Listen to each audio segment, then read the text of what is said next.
This channel does not promote any violent, harmful, or illegal activities. All content provided by this channel is meant for an educational purpose only.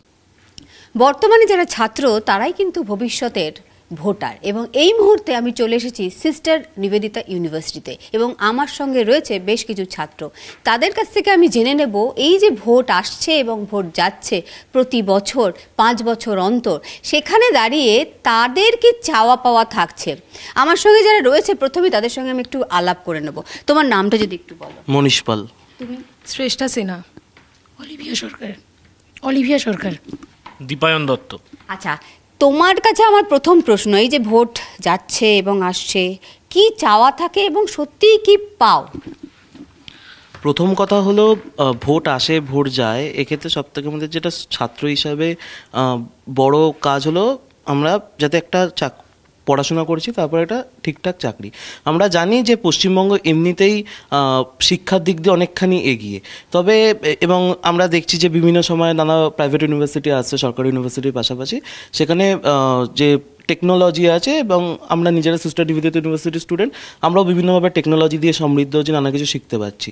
তো কিন্তু এত কিছুর পরে যেটা মূল কথা চাকরি, এবং চাকরির কথা বলতে গেলে আমরা দেখি যে আমরা প্রচুর পরিমাণে আমাদের বন্ধু বান্ধব বা আমাদের যারা সিনিয়র্স আছে তারা চাকরির জন্য রাজ্যের বাইরে চলে যাচ্ছে। এবং পাশাপাশি আমরা এও জানি যে এমএসএমই বা কুটির শিল্পে আমাদের পশ্চিমবঙ্গ অনেকখানি এগিয়ে। তো আমি ছাত্র হিসাবে বলতে পারি যে আমরা এখানে পড়াশোনা করছি এবং এই যে এত স্টার্ট আপ হচ্ছে, এমএসএমই হচ্ছে এবং সেখানে যখন আমাদের রাজ্য এতটা এগিয়ে, ছাত্র হিসাবে এইটুকু বলার যে পশ্চিমবঙ্গ সরকার সেই অগ্রণী ভূমিকাটা পালন করুক, যে সেই স্টার্ট আপগুলোতে যাতে আমাদের মতো নতুনদের ফ্রেশার্সদের নেওয়া হয়। ব্রেন ড্রেন যেটা আমরা বলে আসছি মানে এতদিন ধরে শুনেও আসছিলাম, সেই কথাটাই আবার তুলে ধরলো। তোমার কাছে আমি যাব, তোমার কি চাওয়া থাকবে নতুন যে সরকার বা এই যে ভোট আসছে সেই সরকার বা সেই দলের কাছ থেকে কি এক্সপেকটেশন থাকে?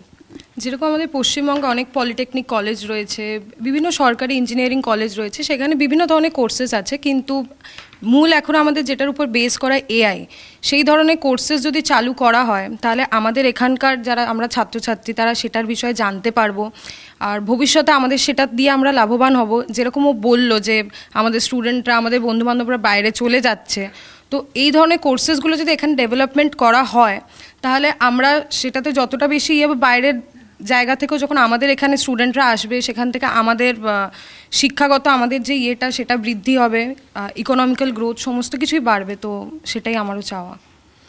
মানে পশ্চিমবঙ্গ সরকারের বর্তমান যারা সরকার আছে তাদের বিভিন্ন ধরনের মানে লোন বলি বা স্কলারশিপের স্কিম রয়েছে। পরবর্তীকালে ওরাও যেটা বললো যে টেকনোলজি সেই মানে তার উপরে যদি কেউ কাজ করতে চায় তাতেও যদি স্কলারশিপের ব্যবস্থা করা যায়, মানে আমি নিজে স্টুডেন্ট ক্রেডিট কার্ডের লোনে পড়ছি, তো এরকম পরবর্তীকালে যারা আমাদের মতো মিডল ক্লাস ফ্যামিলির ছেলে মেয়ে আছে কিন্তু মানে হাই রিসার্চ করতে চায় টেকনোলজির ওপর স্পেশালি, তো তার জন্য যদি কোনো স্কলারশিপ বা স্পন্সরশিপ চালু করা যায় সেটা হলে খুব ভালো হয়। রুরাল এরিয়ারও ডেভেলপমেন্ট যদি বলি বা আরবান এরিয়াও কিছু কিছু জায়গায় রাস্তাঘাটের ডেভেলপমেন্ট, সব দিক থেকেই যদি মানে এন্টায়ার ডেভেলপমেন্ট হয় সব দিক থেকে রাজ্যে, সেটা তো অবভিয়াসলি আমাদের একটা চাওয়া রয়েছেই।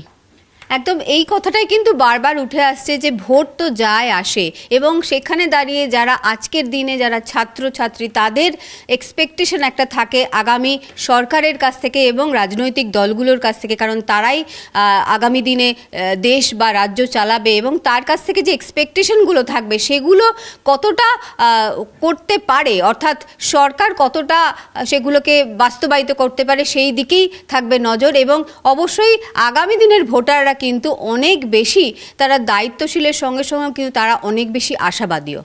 ক্যামেরায় দেবব্রতর সঙ্গে সুচরিতা, TV9 বাংলা, কলকাতা।